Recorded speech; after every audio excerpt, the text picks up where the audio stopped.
மீண்டும் உங்களை நாம் சந்திப்பதிலே மிக்க மகிழ்ச்சி அடைகின்றோம். நான் இலங்கையிலே இருந்து பதுளை போதனா வைத்தியசாலையிலே இருந்து வைத்தியர் கிருஷான் வேதநாயகம்.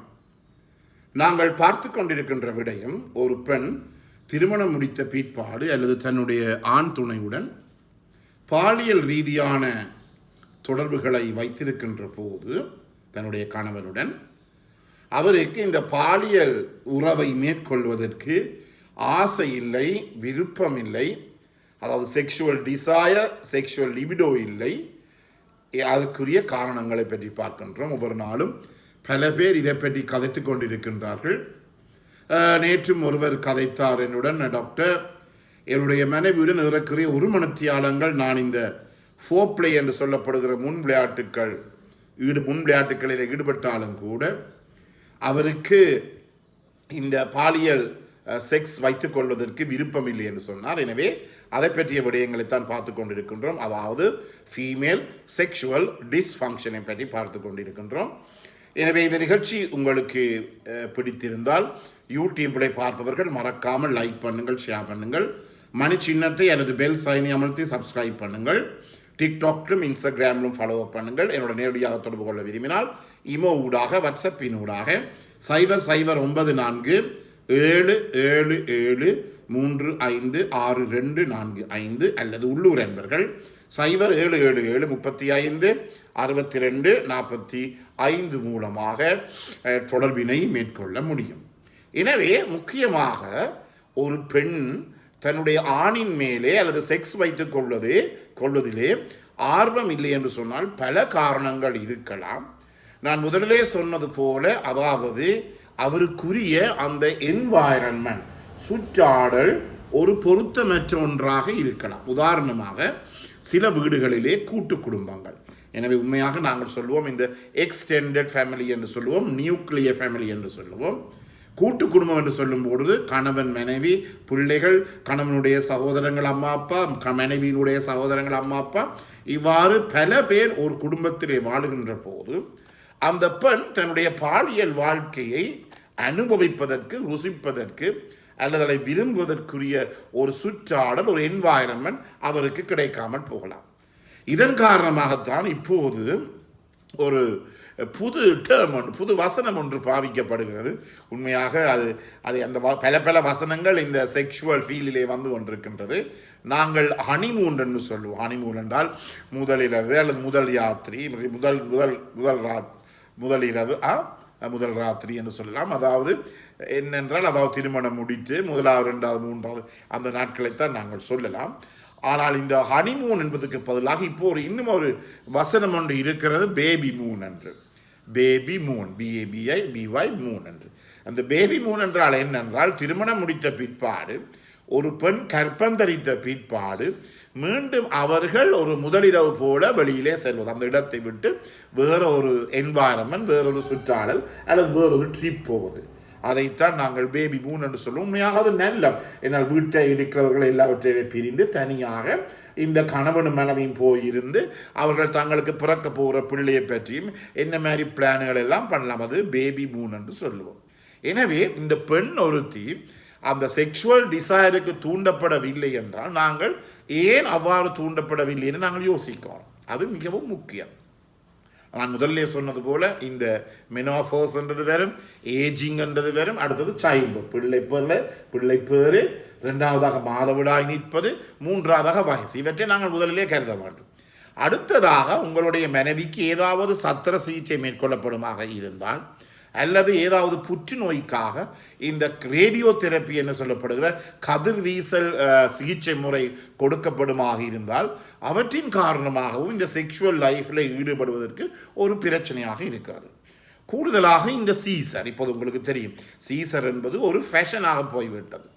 பெண்கள் இப்போது என்னென்றால் அவர்களுக்கு இந்த நோவை அல்லது பெயினை தாங்க முடியாது, கர்ப்ப காலத்தில் ஏற்படுகிற இந்த கர்ப்ப வலியை, லேபர் பெயினை தாங்க முடியாது என்றபடியாலே பல பெண்கள் இந்த சீசர் அல்லது சத்திர சிகிச்சையின் மூலமாகத்தான் பிள்ளை பெறுவதை கண்டிருக்கின்றோம். இந்த பல பேர் கேட்கின்ற கேள்வி, இந்த சீசர் செய்த பிற்பாடு எவ்வளவு காலத்துக்கு பிற்பாடு நாங்கள் என்னுடைய மனைவியுடன் செக்ஸ் வைத்து கொள்ள முடியும் என்று கேட்பவர்கள்.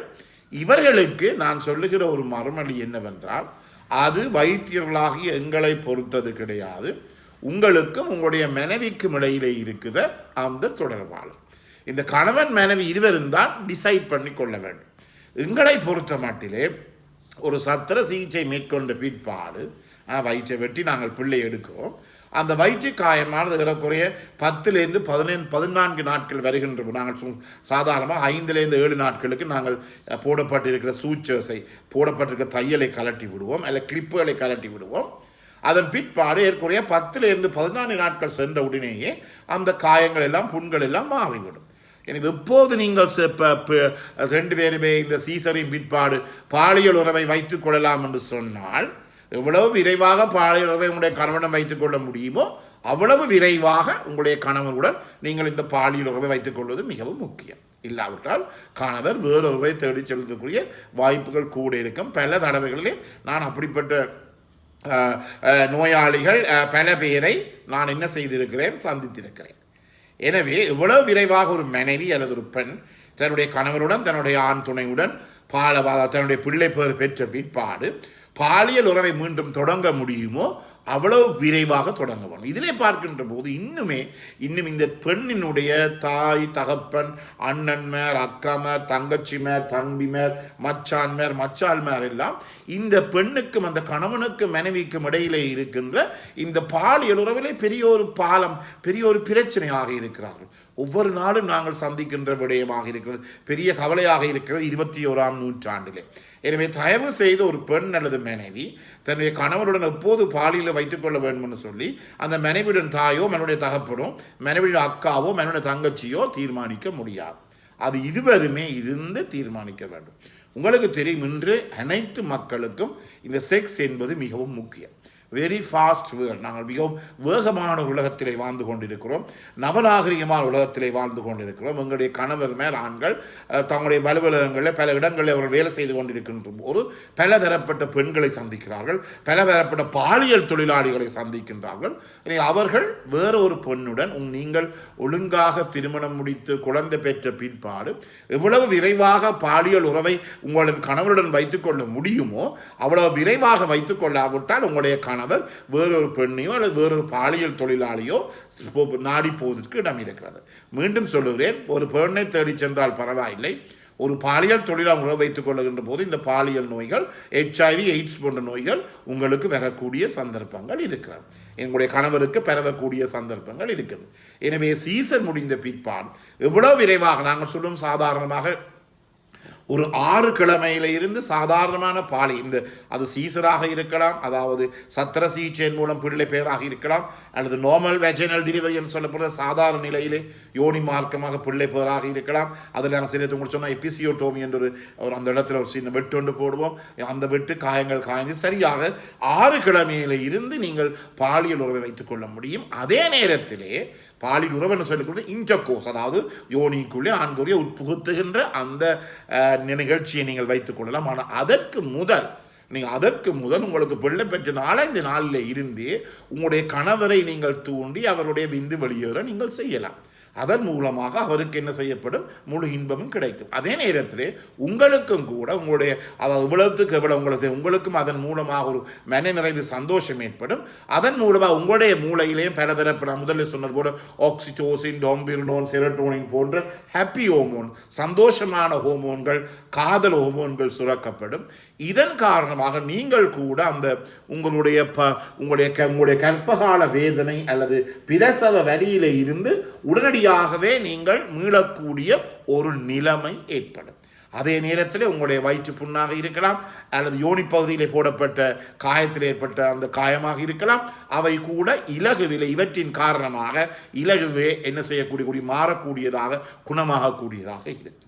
எனவேதான் இந்த பிள்ளை பெற்ற பிற்பாடு எவ்வளவு விரைவாக பாலியலை வைத்துக் கொள்ள முடியும் அவ்வளவு விரைவாக வைத்துக் கொள்ள முடியும். அதே நேரத்தில் செக்ஷுவல் இன்டர்கோர்ஸை வைத்துக் கொள்ள விட்டாலும் உங்களுடைய கணவனை நீங்கள் தூண்டி, கையின் மூலமாக அவருடைய ஆண்குறியை தூண்டி அதன் மூலமாக அவருக்கு நீங்கள் உச்சக்கட்டத்தை கொடுப்பதன் மூலமாக உங்களுக்கும் உங்களுடைய வேதனைகள் குறையும். அதே நேரத்தில் உங்களுடைய கணவனும் பாதுகாக்கப்படுவார். மீண்டும் நீங்கள் தனது அனைத்து ஆதரவுக்கும் எமது மனமார்ந்த நன்றியை தெரிவித்து விடைபெறுகிறேன். நன்றி, வணக்கம்.